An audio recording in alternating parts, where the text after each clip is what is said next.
thanks to everybody who's watching, and most importantly, thanks to Jessica for joining us today. I know we're going to have a really great conversation, so looking forward to that. So before we get started, just a very quick intro of who Jessica is and what she's doing.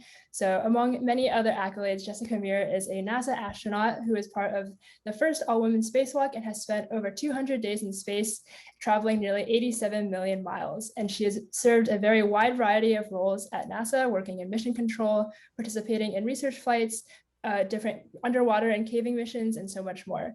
Between her work at NASA and her PhD work and research that has taken her all around the world, quite literally, Jessica has accumulated one-of-a-kind experiences that we can't wait to hear about today.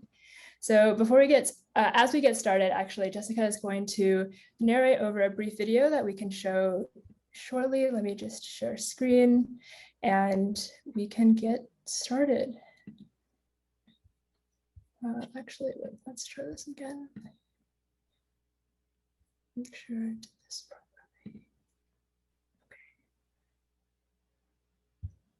properly. Okay. Can you see the actual video? All right. Yes. Okay, awesome. Cool. And then, yeah, so I'll play it and then whenever you're ready. Okay, thank you. Hello, everybody, and thanks, Iris. This video is going to show you some of the highlights of my mission, starting with the launch from the Baikonur Cosmodrome in Kazakhstan, since I was flying on a Russian rocket and spacecraft. That's me, my Russian commander, Oleg Skripochka, and also Haza Ali Al-Mansouri, the very first astronaut from the United Arab Emirates. So that actually give our flight a historical component as well. Pretty quick, you are actually leaving Earth and in space in just over 8 minutes. Here you can see the different stages of the rocket separating, and this is actually a picture taken from the International Space Station of our approaching vehicle. And this is our view. That was the view from the space station, and this is the view from us to the space station as we're getting ready to dock. Astronaut Jessica Meir making her first flight to the station. As you can see, I was pretty excited to be there. I don't think that smile really ever came off my face for the whole 7 months. Your faces feels like home already. It's going to be an amazing 6 months.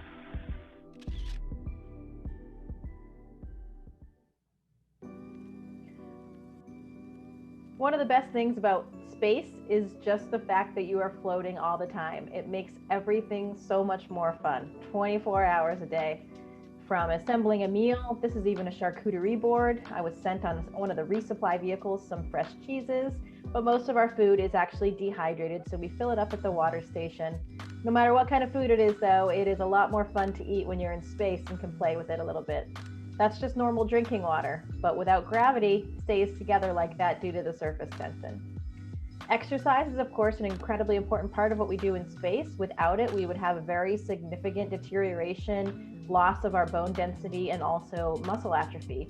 So we spend 2.5 hours per day. You saw first the weightlifting machine that we use. We have that treadmill, and then also this cycle ergometer. This is how you wash your hair in space. No running shower, no running water for a while, but we still are able to keep ourselves clean. We have some milestones up there, 15 anniversaries from the Apollo mission.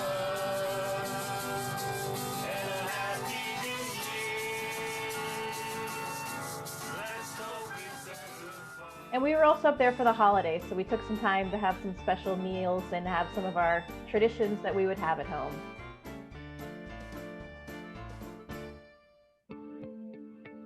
But of course, the main objective of the International Space Station is to conduct scientific experiments in this very unique environment that we have, and that is, of course, without gravity. You know, if you think about it, every scientific system here on Earth has been subjected to this omnipresent gravitational vector. So if you remove that, you have vast differences in all different scientific systems. What you saw in the previous scene was a combustion experiment. Here, we're getting ready to launch a small satellite into space.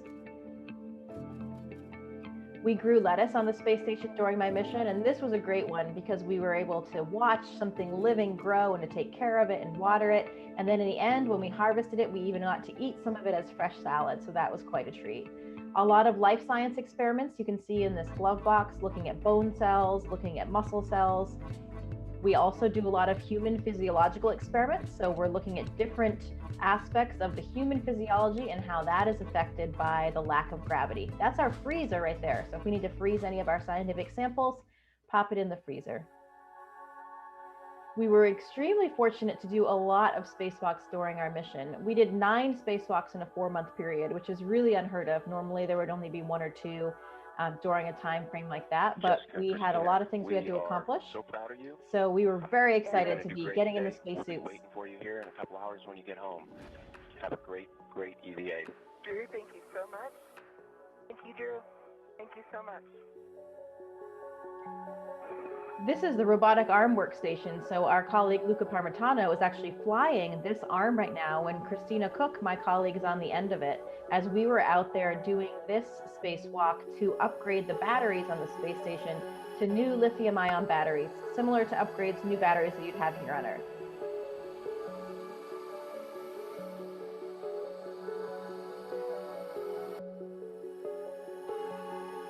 I can tell you, being out on a spacewalk is truly the most magical part of the space mission. When you're out there in just your own little mini self-contained life support system, it's really extraordinary experience.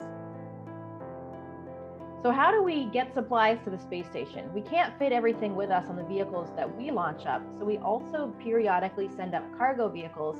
No humans on board those, just full of logistical supplies, food, clothing, any kind of resupply, and then also all of the new scientific experiments that will come up to be conducted. There are different types of vehicles. The first one we saw, that's an HTV vehicle, a Japanese cargo vehicle. We have the SpaceX Dragon, and we also had the Northrop Grumman Cygnus. Sometimes we get treats like fresh fruits and vegetables or that cheese you saw in an earlier scene on these vehicles. At the end, we actually fill these vehicles full of our trash, and they re-enter and burn up in the atmosphere, with the exception of the SpaceX vehicle, which splashes down in the ocean, so we can send down any types of scientific samples or anything else that we need to return. But when we're not busy with science, or doing spacewalks and that kind of thing, you are most likely to find one of us in the window just enjoying this incredible view that we have looking back at the planet. We take a lot of pictures for our own use, but also for scientific investigations. We have this vantage point now from the same area for over 20 years now, so we can monitor things that are actually changing on the planet, like the retreat of glaciers. We can see the forest fires, various fires throughout the planet from this vantage point. We can actually send those images to scientists to help them do their research on the ground. Those are actually lightning flashes in the night sky. I love looking out the window at night. It's so extraordinary to see all the different city lights. That's the Nile River and Cairo. You can see how it's this explosion of light because there's so much of the population around that area. Here you can see the northern and southern lights. So we would see, these are the northern lights, and we would see either the northern or southern quite often from the space station. Incredible to see this dancing array of green lights.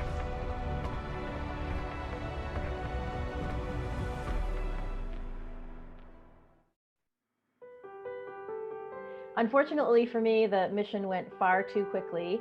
I was up there for 205 days, almost 7 months, and I would have stayed longer if it were up to me, but it was time for us to go home. We said goodbye to our colleagues on the space station and got into our vehicle.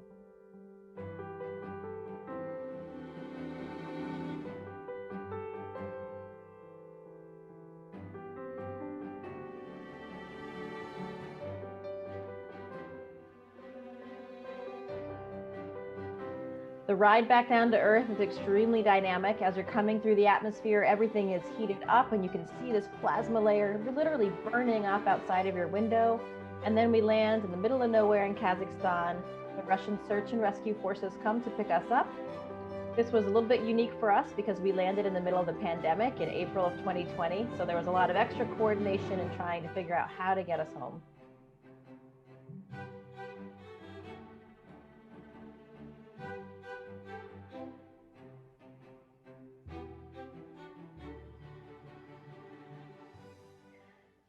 So those are really some of the main highlights of the mission. You can kind of see the whole picture. What you didn't see, of course, is that we spend a lot of time on the ground training, really years of training since I was selected as an astronaut in 2013. But then you saw really the culmination of all of that with the launch, the time on board, and then coming back home. So happy to answer any questions about any of those phases of flight, or what it's like to be on the space station, or even what we do on the ground, or also in any of NASA's future programs like the Artemis program in terms of our going back to the moon. Thanks so much, Jessica. That was really, really cool to watch. I watched it, like quickly beforehand, and I was like, wow, this is actually amazing. But just right off the bat, you mentioned that you landed in April of 2020. So I guess that was a little bit after the pandemic had started. Was that weird for you coming back and such a big worldwide change having happened while you were gone? Yeah, absolutely. It was very strange. So I launched in September of 2019. So that was before, anybody knew what the word COVID-19 was. So we actually saw the whole pandemic evolving from the vantage point of the space station. Like everybody on the ground, nobody realized how bad it was really going to get. But, slowly things were getting worse and worse. And it was really strange for us because we were so disconnected from it.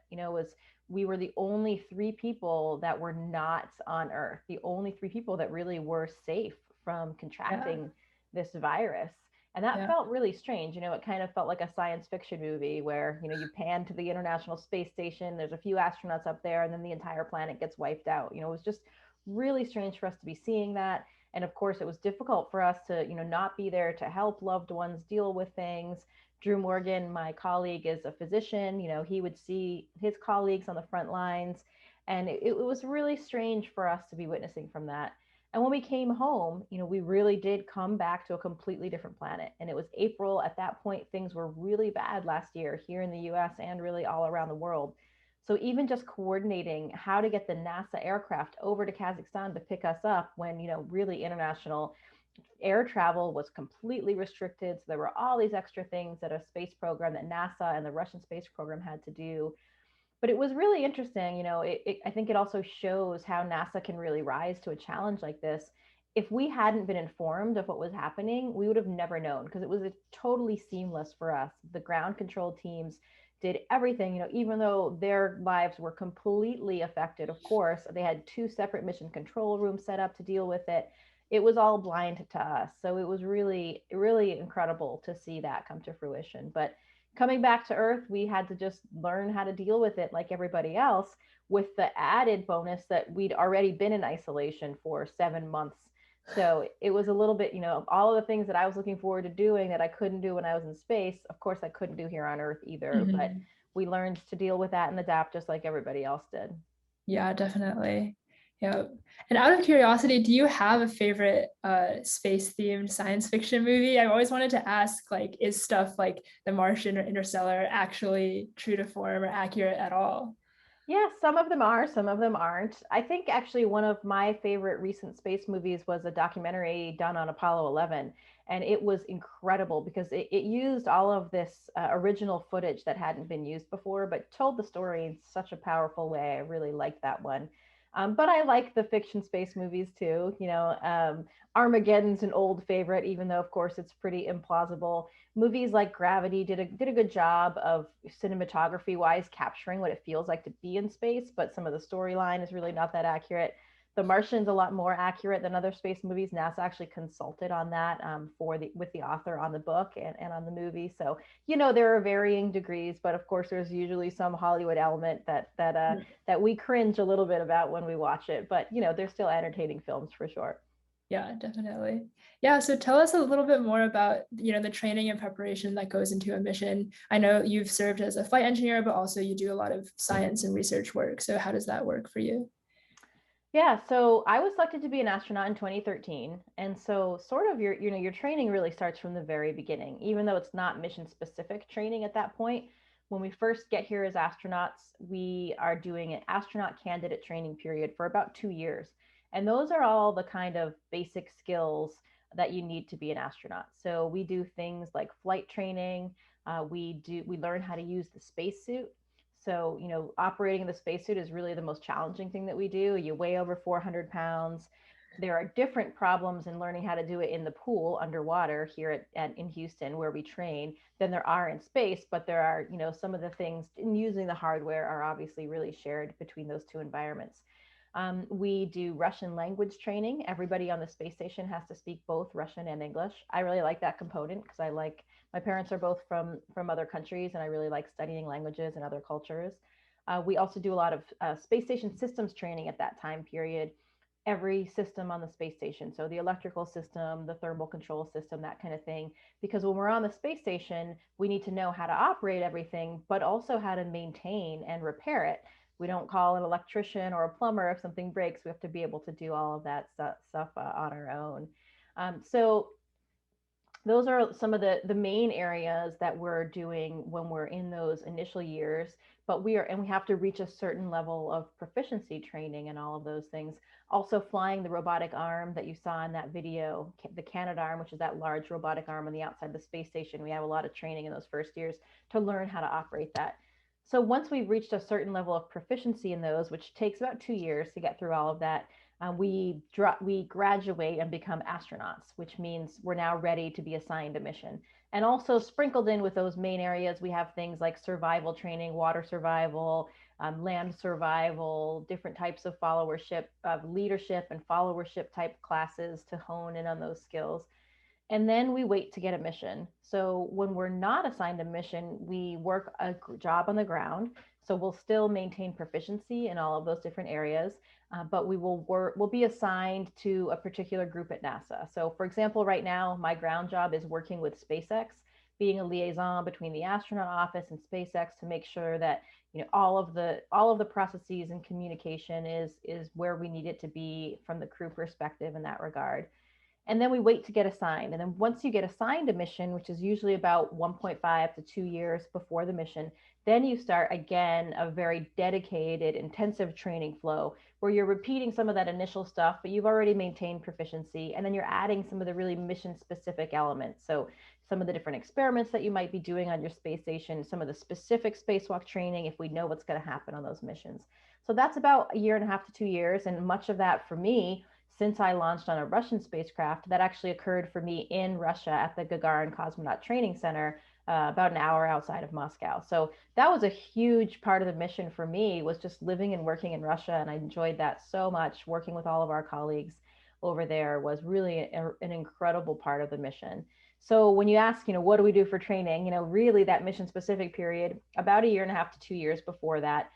But really, I would say we're training the whole time once we're selected to be astronauts. So for me, that was over 6 years really of training before I got to space. Mm-hmm. Yeah, definitely. But yeah, that's super cool. It seems like there's so much that goes into that and everything. Yeah, and also I know you've had different roles at NASA, in mission control and Capcom and things like that. What's that been like, kind of on both sides, like in space and also on the ground? Yeah, that's a great point. And it's something that's, I think, more unique about how we're training and working as astronauts now versus back in the early days of the spaceflight program. We are doing a lot of those ground support jobs that you mentioned, things like Capcomming, the person that speaks to the astronauts from mission control.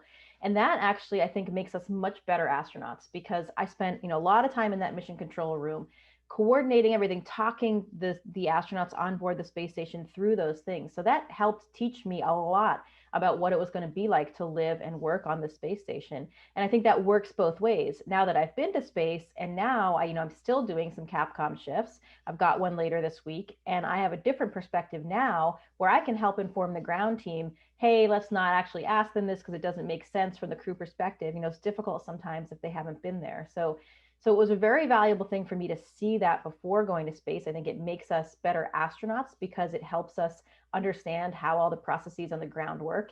Sometimes if an astronaut asks something from the space station, they might think it's quite a simple solution, but it might involve a huge churn on the ground and hours and hours of meetings and all these different people involved. So it's a really valuable thing to have that kind of appreciation working those types of ground jobs. And I think it's really rewarding for us too, because we're really integrated into the ground team.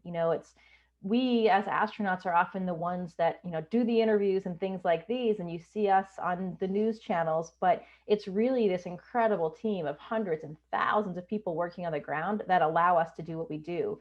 And when we work those ground support teams, we get to know those people, have personal relationships with them, and really understand each other. And of course, that makes a much more successful team and a much happier team when you have that kind of relationship. Yeah, definitely. So now moving a little bit to your work as a research scientist, prior to joining NASA, you did a lot of research on animal physiology, and that's taken you all over the world. Do you have a favorite place that you've been to or a dream destination that's on your bucket list in the future? Yeah, I've been incredibly fortunate to go to some of these extreme areas in my career, working as a scientist, studying the physiology of animals in extreme environments. So that was kind of the research paradigm that I was really interested in, which luckily also brought me to some of these extreme environments myself. And that's something I think that all of this really has this common theme of exploration and scientific curiosity. And that's really what has driven me my entire life. I think my favorite destination, I'd have to say, is the Antarctic. I went to the Antarctic 5 times, 4 times for my emperor penguin PhD research, where we were looking at the diving physiology of the emperor penguin. Here you have this animal, this bird that can dive. It can hold its breath and dive underwater for more than 30 minutes on a single breath.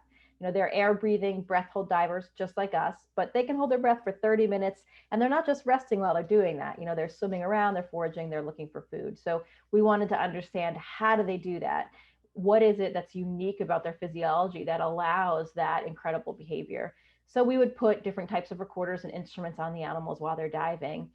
And being down there in the Antarctic, it is such an extraordinarily unique and special place. It is really one of the few pristine places left on the planet. And it's just so extreme in terms of, what you see on a daily basis. You see this white, austere environment, devoid of any color or really any other life other than the humans that are there.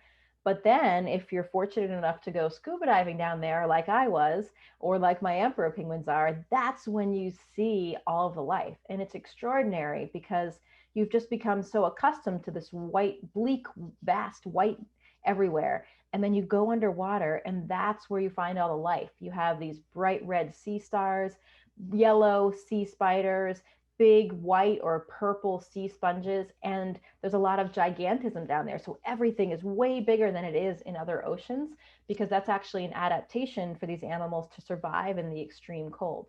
So it's a really unique environment and such a special one. When you're diving under the ice there, you'll have, you come through a dive hole. So you have this overhead ice environment, and there will be shafts of rays of light coming through any little crack in the ice. And it almost evokes this kind of heavenly like image. It's so beautiful. So yeah, I think such a special place. I think the Antarctic is definitely up there in my top. Mm-hmm. Do you have a future bucket list place you'd like to travel to? Yeah, for sure. One of the other things, I think the other environments that I appreciate so much is this caving mission that I did that you alluded to earlier. And that was a spectacular cave in Sardinia, which, all through one entry point, there's 25 kilometers of tunnels around. And there are these extraordinary structures that look like works of art that are all, naturally occurring. Mm-hmm. So after that mission, I had actually never been caving before. So that's that would be on my bucket list, is to see some more of these extraordinary under earth structures. I always talk passionately about scuba diving, like I was just alluding to, but I didn't know anything about this subterranean environment until that caving mission. So some of those would be on my list. And I've actually never been to the continent of Africa, which is, if I've been fortunate enough to go to the Antarctic, I really need to get to Africa. So there are several countries in Africa that are on my bucket list, and especially as a biologist, going on a safari, seeing that kind of unique wildlife. So a lot of different areas still that I have on my list to go. Yeah, and hopefully a lot of time to do that, in the future. Yeah. So how has being an astronaut, on the topic of research, how has being an astronaut changed and or furthered your research? Was it always something that was like on the horizon, like, oh, cool, maybe I'll go to space and explore there? Or was it kind of just like a kind of like serendipity almost that landed you here? Yeah, well, I wanted to be an astronaut since I was 5 years old. So I think it was that passion for exploration and scientific curiosity that I mentioned that really propelled me towards studying science and biology, and then also this ultimate desire to become an astronaut. So I was really kind of pursuing both in parallel. And the thing is, I knew realistically that there was a very small chance I would ever be an astronaut. I really didn't think it would ever happen. And so for a long time, I actually was a little bit worried.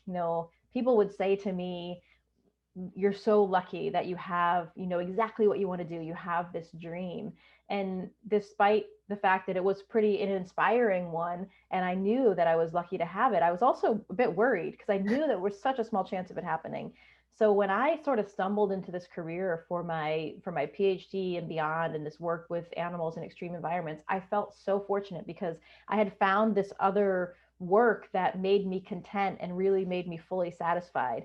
So I thought, okay, thank goodness, because I know I'll never become an astronaut. And now at least I have this whole other thing.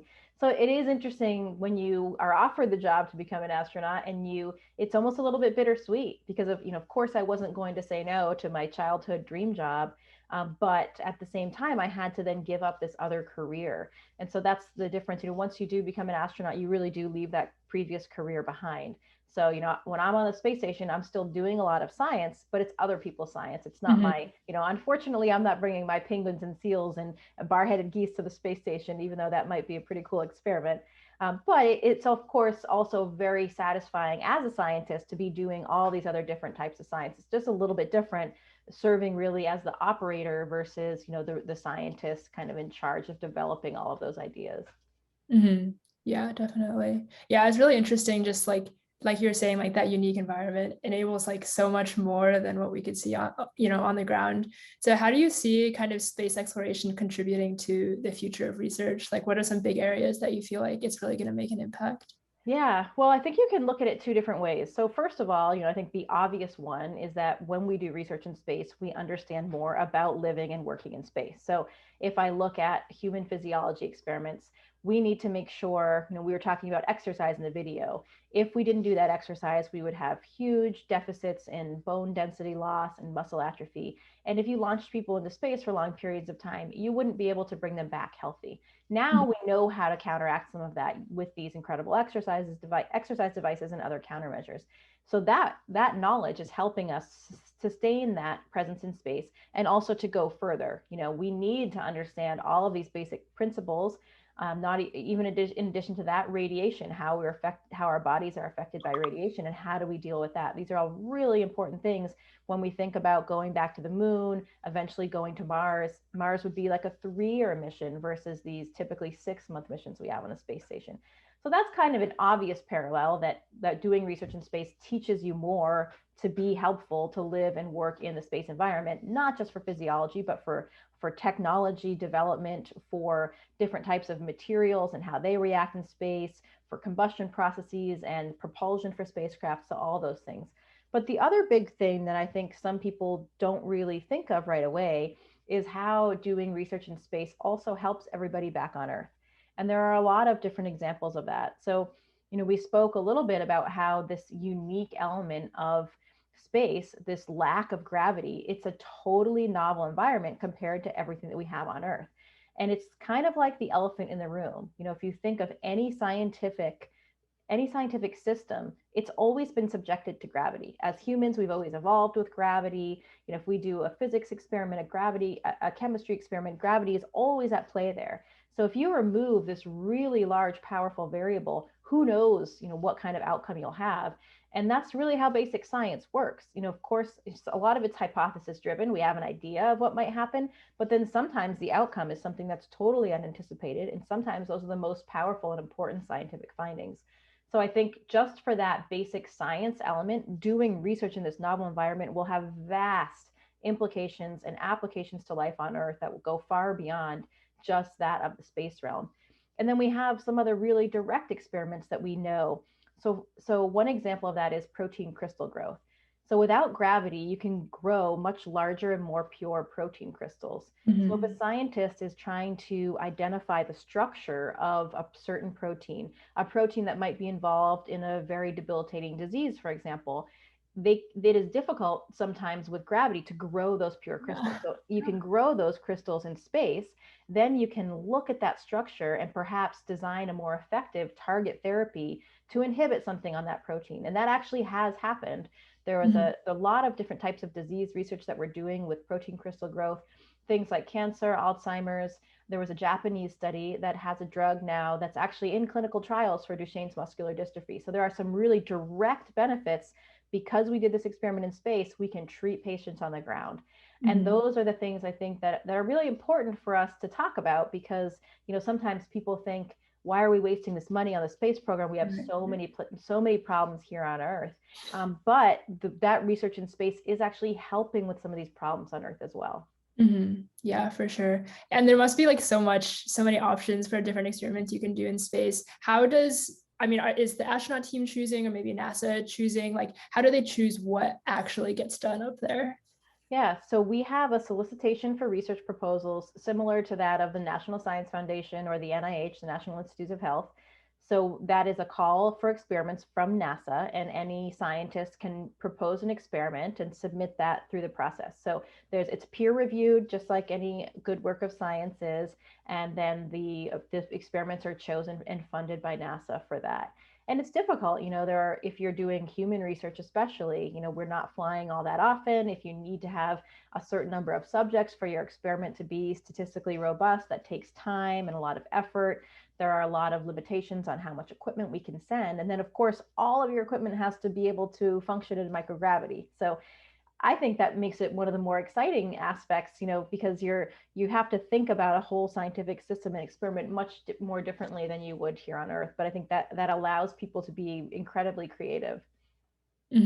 Yeah, that's really interesting. And also, we were talking about how there's different applications in like physics and chemistry and biology, just like all over. And, your PhD research was more centered in biology. And how's it been kind of adapting to doing experiments in like all different disciplines also? Yeah, I really like that aspect. I think I've always been a bit of a generalist. Of course, when you're doing a PhD, you become a specialist down to some real minutia of a system. And I enjoyed that as well, understanding something so completely. But it also is interesting to be exposed to so many different things. Sometimes with the background of a scientist, sometimes it's difficult for us as astronauts because we want to know all the little details about what we're doing and why and how it's working. But unfortunately, we have so many different things that we're doing, it's impossible to really be fully versed on all of those things. So you have to kind of accept that role of being a generalist. But on the plus side, that's what makes our jobs as astronauts so exciting, not even just on space, but also here on Earth. We're doing something different every day. I'll be in mission control later this week. Right now, I'm talking to you. I had some meetings earlier today. I'm involved in the astronaut selection right now for new astronauts, sitting on the board for that. I'm still coordinating all these things. I was at the SpaceX Dragon Crew 2 launch in April, helping out with that launch. So we're doing different things all the time, all at the same time, maintaining our training proficiency, flying the T-38 jet, working in the MBL and the spacesuit to maintain all of that. And I think that diversity and doing something different every day in something that's active all the time, that really appeals to me and really, I think, makes me content, whether I'm here on the ground or in space. Yeah, I honestly, like, it's such the opposite end of the spectrum of like a 9 to 5, like, oh yeah, I study this one thing, I'm gonna, do that all day. Yeah, that must be so cool. So pivoting a little bit, your first space flight, your first space flights, plural, were notable for having the first all-women spacewalks. And so as somebody who's really passionate about advocating for gender equality, and especially in STEM, I would love to hear about the significance of that for you and for your crew. Yeah, that's an interesting story. And it was one that really evolved for me, I think, throughout the process. Christina Cook and I, the colleague and friend of mine that did that spacewalk with me, we were both in the same class. So we both started as astronauts in 2013. And our class was 50% male and 50% female. And that was the first time that had happened. And so that got a lot of media attention. And we were constantly asked, about this element of the equality, the parity, and in that selection, and really just also, all of these other questions about what it means to be a woman in this job. And so sometimes I actually found myself, being a little bit annoyed by those questions sometimes in the beginning, thinking, why does it matter? We are here because of our own achievements and merits, and we worked really hard to get here. We're doing the same training as the men. We're all the same now. So sometimes we thought about it from that point of view, but I think especially when the spacewalk happened, I started to think about it a little bit differently. And first of all, when we arrived on the space station, in that initial period, for the first few days and weeks, you're really just adapting and learning how to float around and how to go to the bathroom and feed yourself and all these basic things. And spacewalks are the most challenging thing that we do. They're the riskiest thing that we do. So I had to do that spacewalk in the first couple of weeks after arriving on the space station. So I needed to focus 100% on doing this spacewalk, making sure I was able to get the job done and to do it safely and to keep myself and Christina safe as well. So I actually had 100% focus, and I didn't have time yet to think about the more philosophical ramifications of that. So it was really only afterward, and that's when I really started thinking about it more. And first of all, I was actually really surprised by how much everybody paid attention to it. People don't really watch spacewalks all that much these days. And honestly, they're quite boring to watch if you don't know what's happening. But for whatever reason, something about that event really did inspire and touch people and interest people, and everybody tuned in. And to see that kind of interest and enthusiasm and support really did touch us and make me think about it even more. And I think I kind of realized in that moment that even though part of it for us was just us going out there and doing our job that day, and it could have been a man, it could have been a woman, it really didn't matter what we looked like, what background we were from. But in one way, I think that is the most important of why it did matter was because, it wasn't always like this. It didn't feel normal as a woman to be able to do this really only fairly recently ago. And that is because of these generations of minorities and women that worked so hard, truly pushing the envelope when we didn't have a seat at the table. And so for me, I felt like we need to celebrate this, not as a personal achievement for me or Christina, for them, to show them that we are here because of them, to celebrate their triumph. And I hope that that's how it was. I hope that those women that came before us were able to see that and really revel in it and think, yeah, it's because I did this. That's why they're out there. It has nothing to do with them. And so when I started thinking about it from that perspective, it did really excite me and inspire me and make me understand that it was really important, and it's important to celebrate it. And I think now, both Christina and I know that now it's really our duty to serve as that inspiration. Sometimes it's hard for us to believe that we're the ones, wearing these blue flight suits now on the flip side of all these people I looked up to and worshiped before when I was younger. But because of that, because we are fortunate enough to be here, it is our responsibility to make sure that we keep pushing that forward. So it was kind of an interesting process for me to get behind all of that. But now, it is certainly something that I'm just proud and so excited that I could have been a part of this whole process to help celebrate all of those women that came before us. Mm-hmm. Yeah, for sure. Yeah. And I definitely get like why is it so important? Like sometimes it's like, I mean, definitely have never been in your shoes actually in space, but in my own smaller minutia of a world, I think, yeah, sometimes it's like, you don't really pay attention to it until people start like pointing it out. They're like, oh, you're like the only girl, or like, oh, and then you're like, well, it's kind of just like a weird experience to reckon with. Yeah, exactly.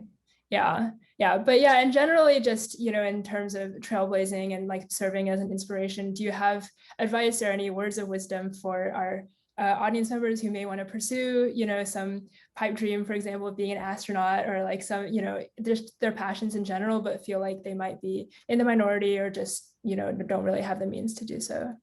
Yeah, well, I think it all starts with making sure that you are following what it is that you're passionate about. Sometimes we feel pressure to pursue things because our parents want to, or we think that's the right thing to do. But if you're not truly passionate about it, then you're just not going to excel at it, and you're not going to be happy, most importantly. So identifying that passion is the first step. And then, a lot of hard work. Of course, it takes a lot of hard work. It also takes a lot of luck. You have to realize that sometimes things just happen because you're in the right place at the right time. But that kind of perseverance and hard work is incredibly important. And then making sure that you are able to put yourself out there and willing to take a risk. I really do believe without taking a risk and slightly going outside of your comfort zone, sometimes you just won't have that big payoff or that reward in the end. And to not be afraid of failure. The most important lessons we learn are through failure. I applied to be an astronaut and made it to the final round in the class before mine, and I did not get selected.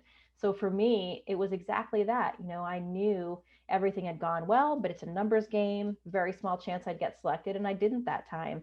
But I had to be willing to put myself out there again, to take another risk, to apply again in order for this to happen. And that was difficult. Psychologically, you think, I don't want to go through this again. I have this other career that really completes me. Maybe this is just better. Maybe this is what I'm supposed to do. Maybe I don't need to do that. So I almost talked myself out of applying. that second time. And I thought, well, wait a minute, that's silly. Of course I'm going to apply. And if I hadn't, I wouldn't be here. So it just really goes to show that you learn the most important lessons through those failures. And then you need to be able to pick yourself back up and to put yourself out there again in order to really make these things happen. Yeah, feeling your way forward. Every time you fail, it's like another step. Yeah, absolutely. Yeah, actually, and just out of curiosity, what's that application process like? It seems like it's probably a pretty extensive one. So yeah, so it is. So to be a U.S. astronaut, you do need to be a U.S. citizen, and you have to have a degree in a STEM field, and then you have to have a few years of experience. And now you do actually have a master's degree. That's a newer requirement. But if you have those basic requirements, then you can apply, and it's all through the USA Jobs website, like any other federal position. And in that early phase, it is kind of basic, like a normal CV with a few additional items of paperwork. If you have any flight hours, a few basic medical things. And then we just start narrowing it down from there. So we'll ask for references and a physical from about 400 to 500 people. Then we'll narrow down that pool, and we will bring around 120 down here for an in-person interview. Because, a lot of people look really good on paper, and, at that phase, around 120 people, all of these people have the qualifications to do the job. But the things that we do as astronauts, the suitability for the job can really vary, because it's very different from other focused careers, kind of for some of the reasons that we talked about. We're doing all these different things. We're doing very operational things. And so it takes a certain kind of person and suitability for that. So then we just kind of narrow it down from the interviews, some more psychological tests, medical tests, and that kind of thing. Interesting. Yeah. I think must be really, you're talking about how selective it is. And, there must be so many kids out there that are like, wow, I want to go to space. And then, and then it's eventually, how big was your class again? It's not very many, right? I think. Right. My class was 8 people. These days we're picking usually classes about 8 to 12 people, which is a lot smaller than it used to be. In the 90s, when we had the space shuttle and we were flying much more frequently, the classes were more like 20, 30 people. So the times are a little bit different now, but that could change again in the future as well. Yeah, interesting. Yeah. And so speaking of the future, how do you see kind of space exploration changing in the future? Notable headlines this week, definitely a lot of attention on space, Branson's flight and things like that. So what are some of the big developments you think are coming? Yeah, this is an incredibly exciting time to be an astronaut. And I think right here at NASA, we've announced the Artemis missions, our plans to go back to the moon. That is happening. We are building the Orion spacecraft and the Space Launch System, the largest rocket ever built that will support that program, bring us back to the moon, bring us eventually to Mars. Those are being built and tested, and hopefully there will be a test flight without crew yet. Hopefully that will be at the end of this year or early next year. And then we'll have those first missions with people on it, to go out around the moon first, and then the later missions to eventually land on the moon. So super exciting. We have not been back to the moon since we originally were there in the 60s and 70s, and only 12 people have been on the moon. No women yet either. So it's an exciting time for us. We also have all of these other new vehicles. We have the SpaceX Dragon vehicle, which has now launched a couple crews up to the space station. We have Boeing that's also building a spacecraft to help ferry people to the International Space Station. We still have our partnership with the Russians flying on the Soyuz spacecraft like I did. So as an astronaut, I don't even know what my next mission could be. It could be on the Orion to go to the moon. It could be on a SpaceX Dragon, on a Boeing capsule, on another Russian Soyuz. So it's really exciting. And then, like you mentioned, I think it's this pivotal time in terms of the commercialization of space and having more and more opportunities for non-professional astronauts to get to space. And that will become, I think, more and more routine. Obviously Branson's flight was really historic, and it was an incredible achievement. But right now that's not really realistically attainable by a lot of people. But the more that we do these things, the more the different companies, we have Blue Origin and Jeff Bezos's company coming online, and other types of avenues to make the whole space flight realm, even if it's not really orbital flight or going to the space station. SpaceX is also having a private mission later this year. So there's so many more opportunities and avenues than there were even just a year ago. And I think as we get more and more of those, then of course the costs will go down, and hopefully it becomes more and more accessible to people. So for us at NASA as astronauts, that's just incredibly exciting to see more space, more opportunities to get people to space. It's a good thing, really, I think, for all of us on this planet. Yeah, that's awesome. It's going to be really cool to kind of see where that takes us. especially, yeah, just reading the news this week, it's, it seems like it's another big, like, pivotal moment. So yeah. And yeah, so speaking of, like maybe your next missions or something, like next big goals, you've had a really storied and successful career thus far. But do you have any, big goals or dreams, or is it just kind of whatever gets handed down the pipeline? Yeah, right now I've been thinking about going back to space since I landed. I wanted to stay up there longer. I really felt like I was at home up there. So I will take any seat on any spacecraft that somebody offers me. We'll just have to wait and see. I'm kind of back in line now. So, like we were just talking about, it could be on any one of those missions. And for now, I've got these ground jobs that are keeping me busy and satisfied, and working a little bit on my personal side as well. So it's important to have that work-life balance, even when you're an astronaut. Oh yeah, for sure. Even when your job is so exciting. Yeah. But yeah, and for talking about, kind of being like back in line for another seat on a mission, how does that selection process for like, I'm sure there's, astronauts that are working at NASA or just like fully graduated. How are they kind of selected for each mission? Yeah, so we have two types of astronauts here at NASA. We have active astronauts, those that will be assigned a mission, and then we also have management astronauts.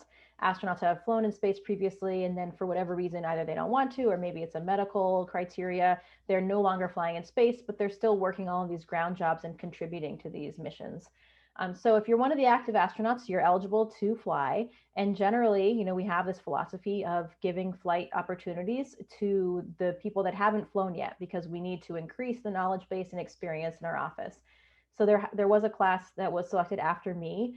They have not started flying yet. Some of them are already assigned missions, and the first ones will be launching this fall. So that's usually the number one priority, is make sure these people that haven't flown yet get a flight.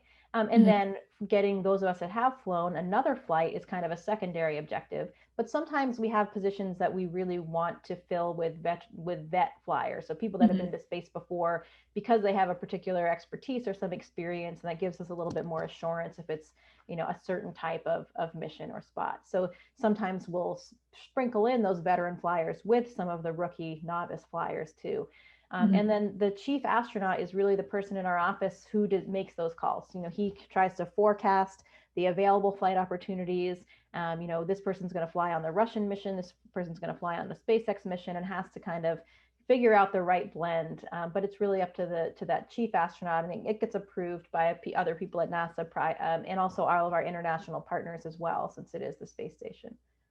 Interesting. Yeah. And is that breakdown, for each mission? Maybe this is from my popular culture knowledge of movies, but is it, for each mission, is there somebody who you're talking about, like having certain specialties? Is there somebody who's like more maybe like tech oriented or like science or something like that?